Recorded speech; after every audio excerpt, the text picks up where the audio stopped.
कञ्चनपुरकी बालिका बलात्कार काण्डमा संलग्न भएको आशंका गरिएका निलम्बित एसपी विष्टसहित 3 जनाको डीएनए रिपोर्ट मिलेन।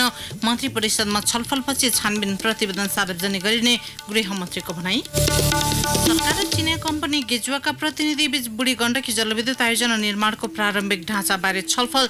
आयोजना गेजुवालाई दिने निर्णय भइ नसकेको ऊर्जा मन्त्रालयको दाबी। कृषक उत्पादनका लागि बजार सुनिश्चित गर्न सरकारसँग सांसदहरूको माग। नेपाली उत्पादनलाई बजारीकरणका लागि पहल गर्ने कृषि मन्त्री खनालको प्रतिबद्धता। कपडा तथा धातुजन्य उत्पादन लगायतमा लगाउँदै आएको कर कटौती गर्ने चीनको निर्णय आगामी नोभेम्बर 1 देखि लागू हुने। र पोखरा प्रिमियर लिग क्रिकेट पीपीएलका लागि खेलाडी अक्सन सम्पन्न। 7 जना खेलाडीमा सर्वाधिक 2,50,000 बोली लाग्यो। किन सबैले जीवन बिमा नेपाल लाइफमै गराउँछन्? किनकि उनीहरू स्मार्ट छन्। साथै नेपाल लाइफको बोनस एकदमै राम्रो छ नि, 65 देखि 82 रुपियाँसम्म। बोनस त्यो भनेको जीवन बिमामा बोनसको ठूलो रोल हुन्छ। हो नि, मैच्योरिटी भुक्तानी लिँदा, लोन लिनु पर्दा वा क्लेम पर्दा बोनसकै आधारमा रकम पाइन्छ। अर्थात् बढी बोनस भनेको बढी रकम पाइन्छ। Thank you guys. बचत पनि जीवन बिमा पनि नेपाल लाइफ, किनकि जीवन अमूल्य छ। रोयल लुब्रिकेन्ट्स हिमाल पहाड तराई सवारी साधनको एउटै रोजाइ रोयल लुब्रिकेन्ट्स। स्वदेशी हातहरूबाट निर्मित स्वदेशी उत्पादन, कुनै पनि सवारी साधनको इन्जिन सुरक्षित राख्ने बलियो र उत्कृष्ट अन्तर्राष्ट्रिय स्तरको इन्जिन ओयल रोयल लुब्रिकेन्ट्स, इन्जिनको अङ्गरक्षक। नमस्कार, कान्तिपुर डायरीका साथमा सुरज र म पार्वता। समाचार अब विस्तारमा। कञ्चनपुरको भीमदत्त नगरपालिका 2 उल्टा खामकी 13 वर्षीय बालिकाको बलात्कारपछि हत्या घटनामा संलग्न भएको आशंका गरिएका निलम्बित एसपी दिल्ली राज विष्टसहित 3 जनाको डीएनए नेगेटिभ आएको छ। जिल्ला प्रहरी कार्यालयका अनुसार प्रतिवेदनमा एसपी विष्टका छोरा किरण र भीमदत्त नगरपालिकाका प्रमुख सुरेन्द्र विष्टका भतिजा आयुषको डीएनए भेजिनल स्वाबमा भेटिएको डीएनएसँग मेल नखाएको उल्लेख गरिएको छ। प्रहरीले मुख्य अभियुक्त भनेर सार्वजनिक गरेको दिलीप सिंह विष्टको डीएनए म्याच नभएसँगै 3 जनामाथि नै शङ्का गरेर परीक्षण गराएको थियो।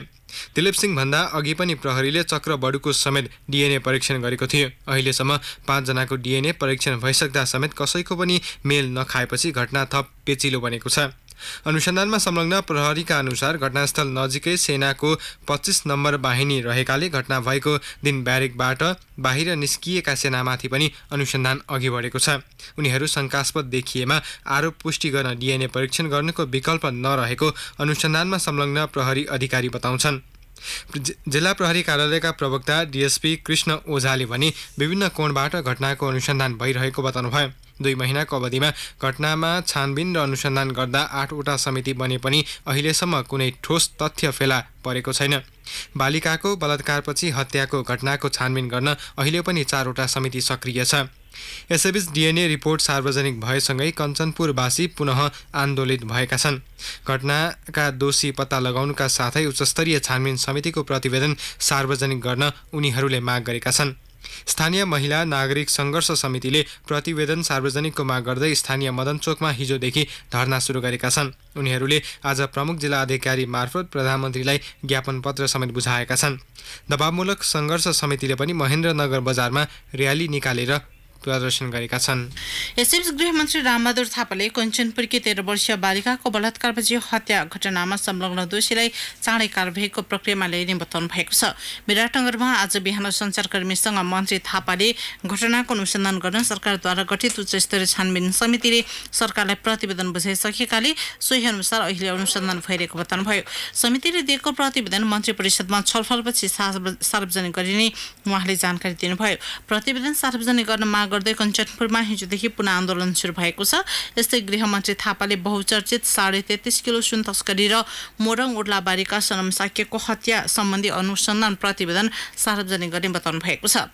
उहाँले सुन तस्करी र साक्यको हत्या प्रकरणबारे अनुसन्धान गर्न गठित उच्चस्तरीय समितिको अन्तिम प्रतिवेदन सार्वजनिक गर्ने कुरा मन्त्री परिषदको विषय भएको बताउनुभयो। सुन काण्डमा पक्राउ परेका ठुलामा सतत धमाधम छुट्दैछन् नि भन्ने सञ्चारकर्मीको प्रश्नमा गृहमन्त्री थापाले अनुसन्धान जारी नै रहेको र प्रतिवेदनका आधारमा अरू पनि पक्राउ पर्न सक्ने बताउनुभयो। फरक प्रसङ्गमा गृहमन्त्री थापाले देश टुक्र्याउने र अराजकता फैलाउने समूहसँग कुनै सम्झौता नहुने प्रश्न पार्नु भएको छ। पछिल्लो समय मुलुकको शान्ति सुरक्षा बलियो भएको दावी गर्दै गृहमन्त्री थापाले सरकार सकारात्मक दिशामा अघि बढेको जिकिर गर्नुभयो। नेपाली कांग्रेसका उपसभापति विमलेन्द्र निधिले सरकार हत्या, हिंसा र बलात्कारमा संलग्नको संरक्षणमा लागेको आरोप लगाउनु भएको छ। दाङको गोराहीमा सञ्चारकर्मीसँग उहाँले दिनहुँ जघन्य अपराधका घटना भइरहँदा पनि दोषी विरुद्ध कडा कदम चाल्न नसक्नुले सरकार पीडकलाई उन्मुक्ति दिन उद्धत भएको पुष्टि हुने बताउनुभयो। कञ्चनपुरकी 13 वर्षीय बालिका लगायतको बलात्कारका घटनामा संलग्नलाई सरकारले नै बचाउ गर्न खोजेको उहाँले आरोप लगाउनुभयो। दैनिक जसो आएका हिंसा बलात्कारका घटनालाई सरकारले सामान्यकरण गरेको भन्दै निधिले मुलुकमा कानुनी शासन ध्वस्त भइसकेको र अराजकताले प्रशय पाएको दावी गर्नुभयो।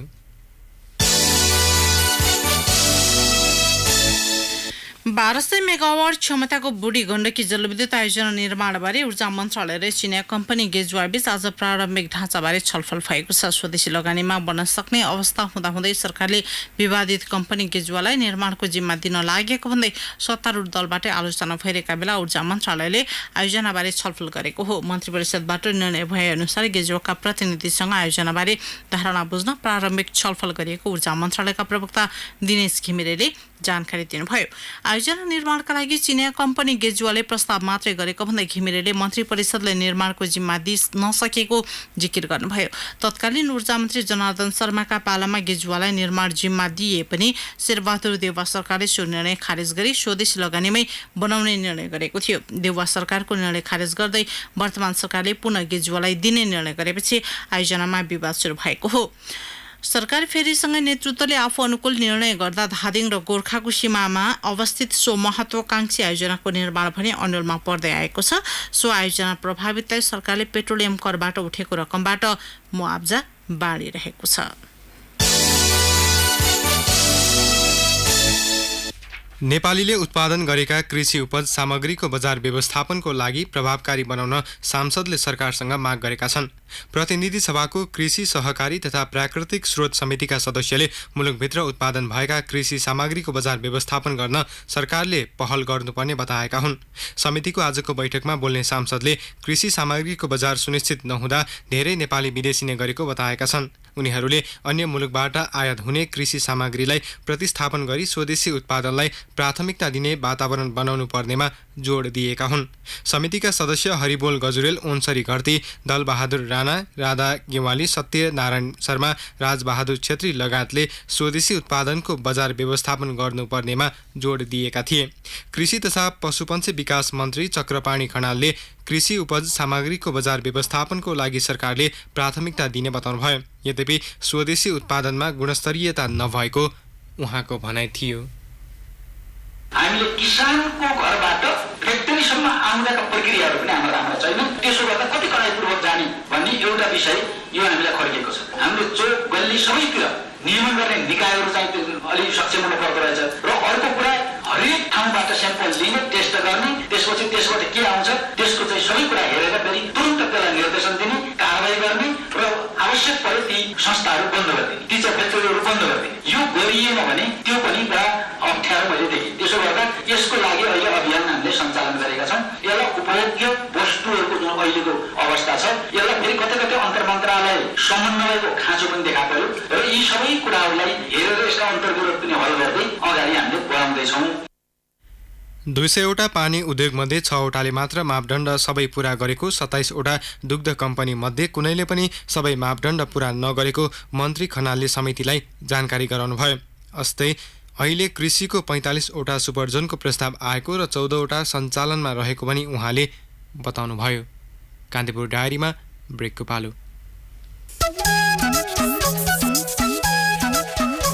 म्याजिक हो भरोसाको, म्याजिक हो सुरक्षाको, एजेन्ट राख्ने म्याजिक हो, म्याजिक प्लसको, magic plus lubricants, magic plus lubricants. आफ्नो इन्जिनको अत्याधिक टिकाउ एवं सुरक्षाको लागि युनिभर्सल लुब्रिकेन्ट्स इन्डस्ट्रिज दुबईको प्रविधिद्वारा उत्पादित अन्तर्राष्ट्रिय स्तरको semi synthetic engine oil magic plus lubricants. म्याजिकले म्याजिक गर्छ।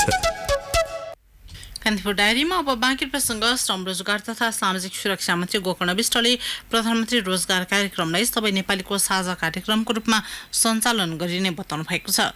मन्त्रालयमा आज प्रधानमन्त्री रोजगार विषयक अन्तर्क्रियामा मन्त्री विष्टले नेपालको जनशक्तिलाई स्वदेशमै रोजगारीको अवसर सृजना गर्ने गरी नयाँ ढङ्गबाट अभियान सञ्चालन गरिने बताउनुभयो।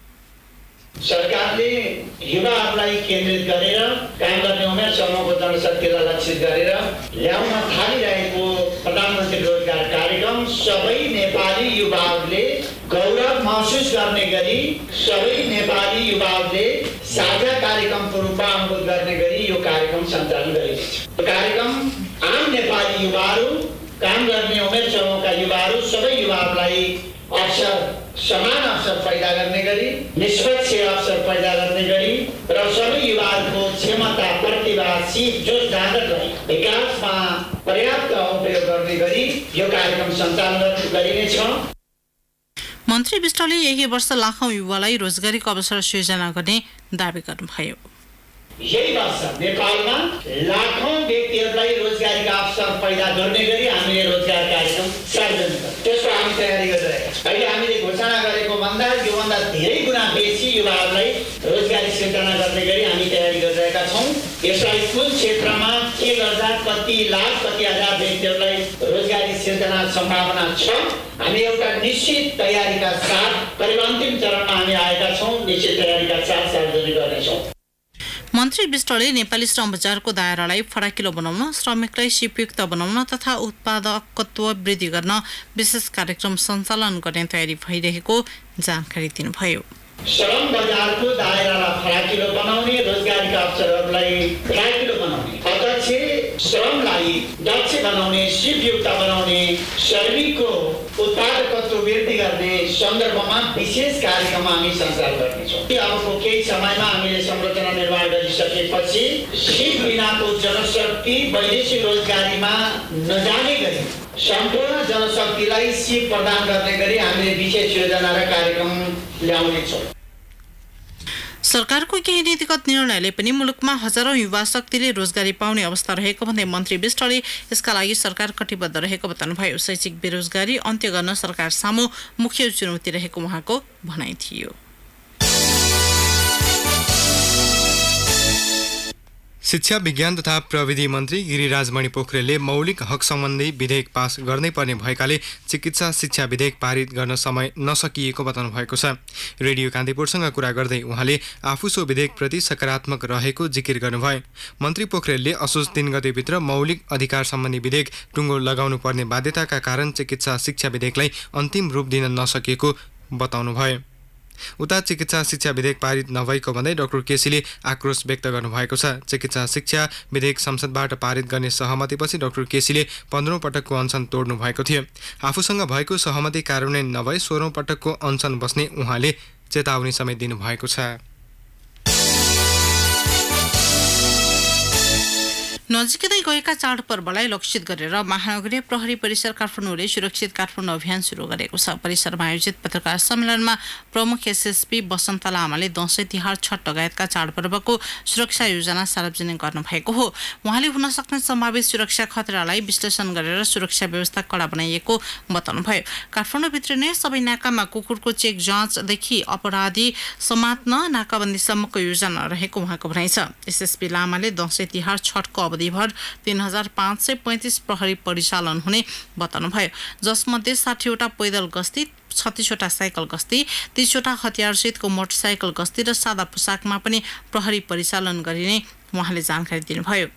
काठमाडौँ भित्रिने र बाहिरिने नाका, थानकोट, नागढुङ्गा, जोगाती, फर्पिङ, बालाजु लगायतमा प्रहरीको तालिमप्राप्त कुकुरसहितको टोलीले चेक जाँच गर्नेछ। परिसरले चाडपर्वको समयमा कुनै घटना भइहाले सो अवस्थामा तत्काल परिचालन गर्न 25 वटा रिजर्भ फोर्सलाई पनि तयारी अवस्थामा राखिएको छ। सर्वसाधारणको घर, सम्पत्ति रहेको स्थान, विशिष्ट व्यक्ति, प्रतिष्ठान, मठ मन्दिर, गुम्बा, आर्थिक कारोबार हुने स्थान, वित्तीय संस्था, यातायात सञ्चालन हुने क्षेत्र, व्यापारिक स्थल, सरकारी कार्यालयलाई सुरक्षा दिने मुख्य योजना बनाएको भएको एसएसपी लामाले बताउनुभयो। होटल, रेस्टुरेन्ट, ग्रामीण सडकसँगै बस्ती विशिष्ट व्यक्तिहरूको बसोबास भएको क्षेत्रलाई पनि सुरक्षा प्राथमिकतामा राखेको परिषदले जनाएको छ। काठमाडौँवासीलाई ढुक्क भएर चाडपर्व मनाउन र भाडामा बसेकालाई ढुक्क भएर चाडबाड मनाउन घर फर्कन पनि एसएसपी लामाले आग्रह गर्नुभएको छ।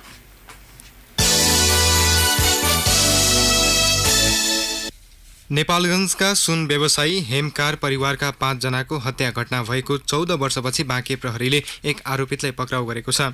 हत्याको मुख्य आरोपित भनिएका भारत लखनऊका किशोरीलाल सोनीलाई प्रहरीले पक्राउ गरेपछि सो घटनाको अनुसन्धानको बाटो खुलेको हो। पक्राउ परेका सोनी हत्या गरिएका नेपालगञ्ज उपमहानगरपालिका 11 सदर लाइनका दीपक हेमकारका ससुरा हुन्। उनी नेपालगञ्जको सदर लाइन स्थित घरमा न्यू डिप ज्वेलर्स व्यवसाय गर्दै आएका थिए। दीपकसँगै उनका हजुरआमा गुलाबदेवी हेमकार, बुबा जगदेव हेमकार, आमा सीतादेवी हेमकार र उनीहरूको घरमा काम गर्ने खास कुम्सका राम शनिश्चर चौधरीको 2062 फागुन 23 गते हत्या भएको थियो। बाँकेका प्रहरी प्रमुख प्रहरी उपरीक्षक अरुण पौडेलले हेमकार हत्या घटनामा ठूलो सफलता पाएको बताउनुभयो। उहाँका अनुसार सो घटनामा संलग्न व्यक्तिहरूको पहिचानको लागि अनुसन्धानको दायरा फराकिलो पारिएको छ।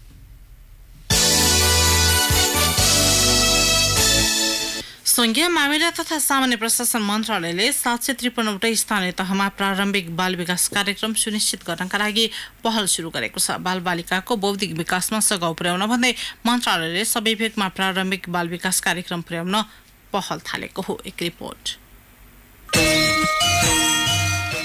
गर्भावस्थादेखि 8 वर्ष उमेर समूहका बालबालिकाको सबै खाले विकासका लागि गरिने प्रयास प्रारम्भिक बाल विकास हो। 5 वर्षको उमेरसम्म बालबालिकाको 90% बौद्धिक विकास हुने विभिन्न अनुसन्धानले देखाएका छन्। यसको महत्त्व आत्मसात गर्दै संविधानमा पनि प्रारम्भिक बाल विकास संरक्षणलाई प्राथमिकताका साथ समावेश गरिएको छ। सरकारी तहबाट मुलुकभर 30,448 बाल विकास केन्द्र छन्। हजारौंको संख्यामा बाल विकास केन्द्र सञ्चालनमा आए पनि ती बाल विकास केन्द्रका लागि निश्चित नियम भने अभाव छ। प्रारम्भिक बाल शिक्षाविद प्रेम नारायण अर्याल। पाश्चात्य कल्चरले पनि हामीहरूलाई प्राप्त पारिरहेको फेज छ अनि हाम्रै संस्कारमा हाम्रै तौर तरिकामा बालबालिकाहरूलाई हामीले पढाउन सक्यौं भने हाम्रो संस्कारको पनि जगेरा हुन सक्छ र उनीहरू देश विकासको लागि समर्पित हुन सक्छन् र आफै जब खोज्ने मात्र नभएर जब क्रिएट गर्न सक्ने पनि उनीहरू बन्न सक्छन्। त्यसकारणले प्रारम्भिक बाल विकासको क्षेत्रमा खर्च गर्न जरुरी हुन्छ।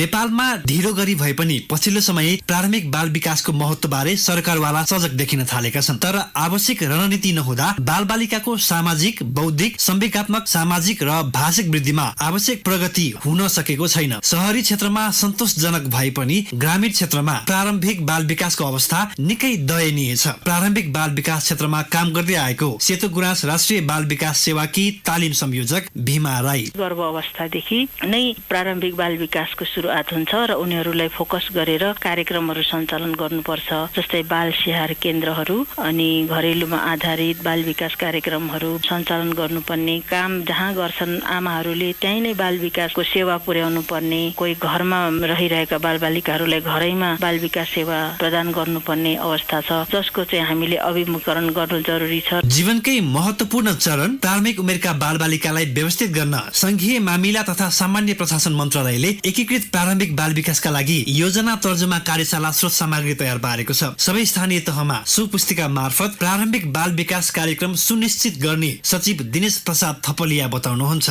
बाल मैत्री स्थानीय शासन भनेर जुन हामीले प्रारम्भ गरेका थियौं यसलाई बदलिँदो परिवेश अनुसार नयाँ रणनीति र सूचक सहित यसलाई परिमार्जन गरेर प्रत्येक स्थानीय तहलाई बाल मैत्री स्थानीय सरकारको रूपमा स्थापित गर्न, सहजीकरण गर्ने, समन्वय गर्ने, सहयोग गर्ने, स्रोत जुटाउने, नीति मापदण्ड कानून बनाएर स्थानीय सरकारलाई सबल बनाउने कार्यमा मन्त्रालय लागिरहेको छ। अभिभावक तथा सिंह समाजलाई नै यसबारे थप सहज बनाउन बाल विकास केन्द्रलाई विद्यालयमा नगाभी छुट्टै सञ्चालन गर्ने तयारी समेत सरकारको छ। पुनः सचिव थपलिया। समुदायमा आधारित बाल विकासको अवधारणा अनुसार कुनै विद्यालय भएको हकमा विद्यालयको नजिकै तर विद्यालय भित्र होइन अन्य ठाउँमा समुदायको व्यवस्थापनमा रहने गरी बाल विकास केन्द्र स्थापना गर्ने र उनीहरूको निम्ति आवश्यक स्रोत साधन वित्तीय स्रोत समेत व्यवस्थापन गर्न सक्ने गरी स्थानीय तहलाई सहजीकरण र समन्वय गर्ने काम मन्त्रालयले गरिरहेको छ। देश निर्माणका आधार मानिने बालबालिकाको सर्वाङ्गीण विकासका लागि सरकारको योजना स्वागत योग्य छ। तर यसको प्रभावकारी कार्यान्वयन हुन नसके राज्यले प्रारम्भिक बाल विकास क्षेत्रमा गर्ने लगानी बालुवामा पानी सरह नहोला भन्न सकिन्न। रेडियो कान्तिपुरका लागि रमेश दुलाल। सुनसरीमा गोली हानी हत्या गरिएका खुर्सिद आलमको परिवारलाई सरकारले 10 लाख रुपैयाँ दिएको छ। आलमकी पत्नी खतिजा खातुनलाई गृहमन्त्री रामबहादुर थापाले एक कार्यक्रमका बीच आज चेक र शहीदको प्रमाणपत्र हस्तान्तरण गर्नुभएको उहाँका प्रेस संयोजक किरण भट्टराईले जानकारी दिनुभयो। गत असोज 4 गते हरिनगरा गाउँपालिका 2 बुटाहा बजारमा आलमको गोली हानी हत्या भएको थियो। मिलेमतमा जग्गाको कागजपत्र किर्ते गरी ठगी गरेको अभियोगमा प्रहरीले मालपोत कार्यालयका उपसचिवलाई काठमाडौँबाट पक्राउ गरेको छ। मालपोत कार्यालय चाबहिलका प्रमुख कमल प्रसाद तिमल सिन्हालाई नियन्त्रणमा लिएको महानगरीय प्रहरी वृत्त गौशालाका प्रमुख रेसपी सुनिल मल्लले बताउनुभयो। यसअघि प्रहरीले सोही कार्यालयमा कार्यरत शाखा अधिकृत खगेन्द्र अड्याल, नायब सुब्बा, रघुनाथ तिमल सिन्हा, रञ्जन कुमार खरेल र जमुना कुमारी श्रेष्ठलाई पक्राउ गरेको थियो। उनीहरूको बयानका आधारमा तिमल सिन्हालाई नियन्त्रणमा लिएको डीएसपी खड्काले बताउनुभयो। उनीहरू माथि किर्ते कागजपत्र बनाएर अर्काको नामको जग्गा बिक्री गरेको आरोप प्रहरीको छ।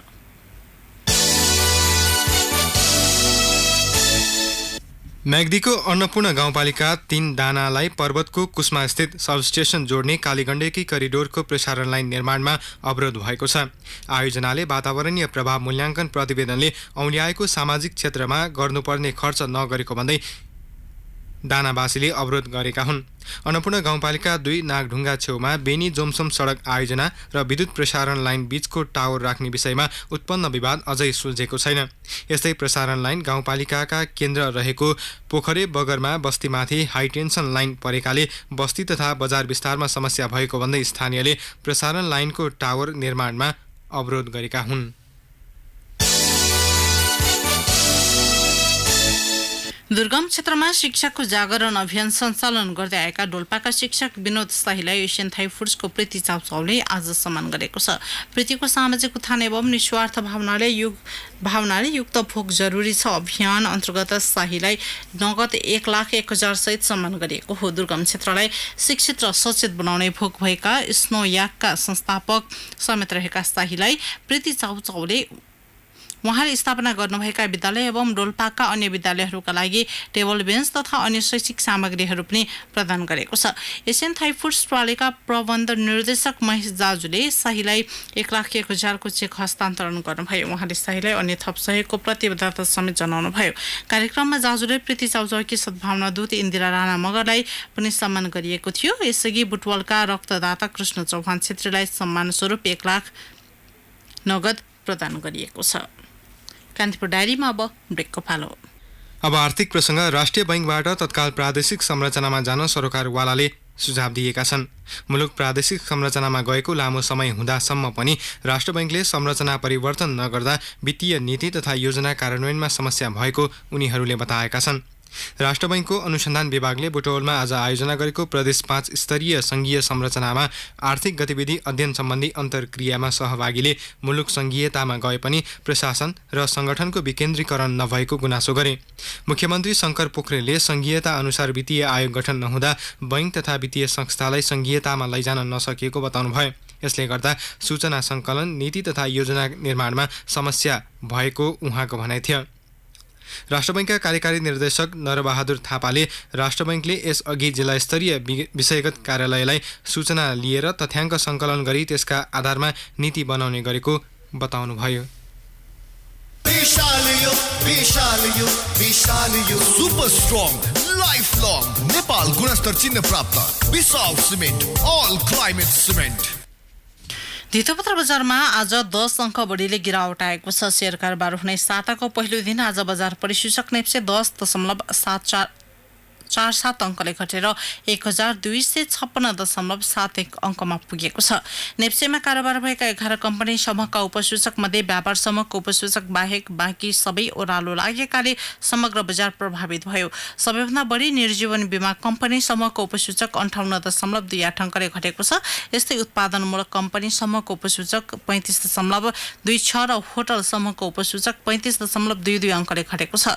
नेप्सेमा आज 167 कम्पनीका 5,828 कारोबारबाट 21,06,954 94 किता सेयर किनबेच भए जस अन्तर्गत 58 करोड 85 लाख 64,349 रुपैयाँ बराबरको कारोबार भएको नेपाल स्टक एक्सचेन्जले जनाएको छ।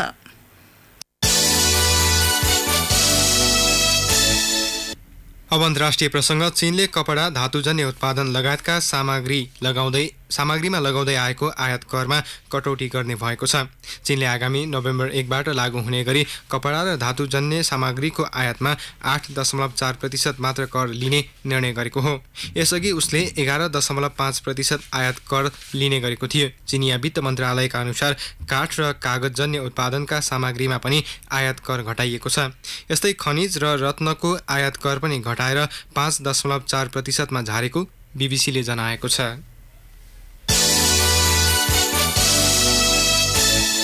अब खेल प्रसङ्ग आगामी कार्तिक दोस्रो साताबाट पोखरामा हुने Pokhara premier league PPL T20 क्रिकेटका लागि खेलाडीको अक्सन गरिएको छ। काठमाडौँको एक होटलमा भएको अक्सनमा अनिल कुमार शाह, रोहित कुमार पौडेल, करण केसी, ललित भण्डारी, आरिफ शेख, सागर पुन, बसन्त रेग्मी र विनोद भण्डारीका लागि सर्वाधिक 2,50,000 को बोली लाग्यो। पारस खड्काको कप्तानीको चितवन राइनोजले अनिल कुमार शाह, करण केसी, आरिफ शेखलाई अधिकतम रकम 2,50,000 मा किनेको छ। त्यस्तै उसले शक्ति गौचनलाई 2,62,500 मा किनेको छ। बढी रकम खर्च गरेका कारण चितवनले 25% जरिवाना समेत तिर्नुपर्नेछ। सुरुवाती चरणमा शक्ति गौचनलाई कुनै टिमले किनेको थिएन। अक्सनमा कुल 178 खेलाडी सहभागी थिए। खेलाडीलाई 3 श्रेणीमा विभाजन गरी मूल्य राखिएको थियो। क्याप्ट सिनियरमा राष्ट्रिय टोलीबाट प्रतिनिधित्व गरेका सिनियर खेलाडीलाई राखिएको थियो। क्याप्ट एज लेभलमा नेपालको विभिन्न उमेर समूहका टोलीबाट खेलेका खेलाडी र अनक्याप्ड श्रेणीमा नेपालको राष्ट्रिय र उमेर समूहको टोलीबाट खेलेका बाहेकका खेलाडी राखिएको थियो। क्याप्ड एज लेभलको न्यूनतम मूल्य रु 50,000 अधिकतम मूल्य रु 1,50,000 तोकिँदा अनक्याप्ड श्रेणीको न्यूनतम मूल्य 30,000 र अधिकतम मूल्य रु 1,00,000 तोकिएको थियो। लिगमा Biratnagar Titans, Chitwan Rhinos, Pokhara Paltan, Butwal Blaster, Hulas Kathmandu Royals र एक्सपर्ट धनगढी ब्लुजले सहभागिता जनाउँदैछन्।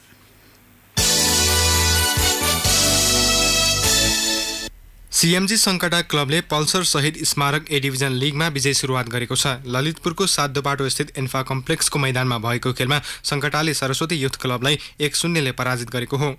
पहिलो हाफ गोलरहित बराबरीमा सकिए पनि दोस्रो हाफको इन्जुरी समयमा लक्ष्मण रुचालले गोल गर्दै सङ्कटालाई महत्त्वपूर्ण 3 अङ्क दिलाएका थिए।